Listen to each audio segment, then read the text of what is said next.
بسم اللہ الرحمن الرحیم۔ السلام علیکم ورحمۃ اللہ وبرکاتہ۔ میں ہوں سفینہ خان، آپ دیکھ رہے ہیں اپنا پسندیدہ چینل خوشبو پی کے سمن مظم۔ آج آپ حویلی کا اسرار کے نئی قسط سن پائیں گے، تو چلے بلا تاخیر آج کی نئی قسط شروع کرتے ہیں۔ اس کے دوسرے ہاتھ میں ایک لکڑی تھی، شاید اس نے اس لکڑی کے ذریعے محمود اور فاروق کے سروں پر ضرب لگائی تھی۔ تم لوگ کون ہو اور پھلدار درختوں سے ٹپک پڑنے والے پھلوں کی طرح کیوں ٹپک رہے ہو؟ اس کے لہجے میں گہرا طعن تھا، مگر سواد میں وہ حد درجے پریشان بھی لگتا تھا۔ یہی سوال میں تم سے کرنا چاہتی ہوں، تم خود کون ہو؟ کیونکہ جہاں تک ہماری معلومات کا تعلق ہے، یہ حویلی شیخ محمد منیر صاحب کی ہے، اور یہاں سے جاتے وقت انہوں نے اسے فروخت نہیں کیا تھا۔ اس پستول کو دیکھ رہی ہو؟ وہ پھنکارا۔ ہاں بالکل، سب سے پہلے میں نے اسی کو دیکھا تھا۔ فرزانہ بے خوفی سے مسکرائی۔ اور پھر بھی مجھ سے سوالات کر رہی ہو؟ میں نے جو پوچھا ہے اس کا جواب دو۔ وہ گڑگڑایا۔ یہ ہماری عادت نہیں، ہم کچھ دو اور کچھ لوگ کے اصولوں پر عمل کرتے ہیں۔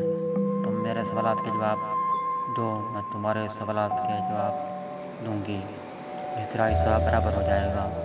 لیکن نہیں، حساب کہاں برابر ہوگا؟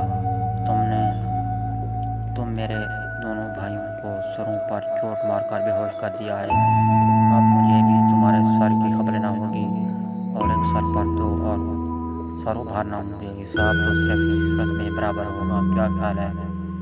شاید تمہارا دماغ چل گیا ہے، پھر بھی یہ بھی نہیں معلوم کہ میرے ہاتھ میں پستول ہے اور اس میں 6 گولیاں ہیں۔ دماغ میرا نہیں، تمہارا چل گیا ہے۔ تم نے بتایا نہیں کہ ہو کون۔ اگر یہ بتانا ہوتا تو چہرے پر نقاب کیوں لگاتا؟ کیا تم پہلے سے حویلی میں موجود تھے، یا ہمیں ادھر کی طرف بڑھتے دیکھ کر حویلی میں داخل ہوئے تھے؟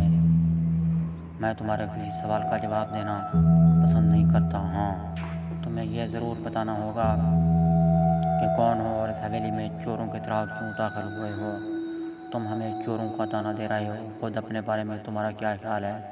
فرزانہ جل بن کر بولی۔ میں چور نہیں ہوں وغیرہ۔ کسی دوسرے کے گھر میں کھڑے ہو، پستول ہاتھ میں ہے، 2 انسانوں کو سروں پر چوٹ مار کر بے ہوش کر چکے ہو، اور اس پر بھی کہہ رہے ہو کہ چور نہیں ہو۔ فرزانہ نے اسے کھا جانے والی نظر سے ہاں ٹھیک ہے، میں واقعی چور نہیں ہوں۔ سامعین معظم، آج آپ نے ایک نئی قسط سماعت فرمائی ہے۔ اس قسط کو دوستوں کے ساتھ بھی ضرور شیئر کیجیے گا۔ ملتے ہیں کل نئی قسط کے ساتھ، تب تک کے لیے مجھے اجازت۔ اللہ حافظ۔ پاکستان زندہ باد۔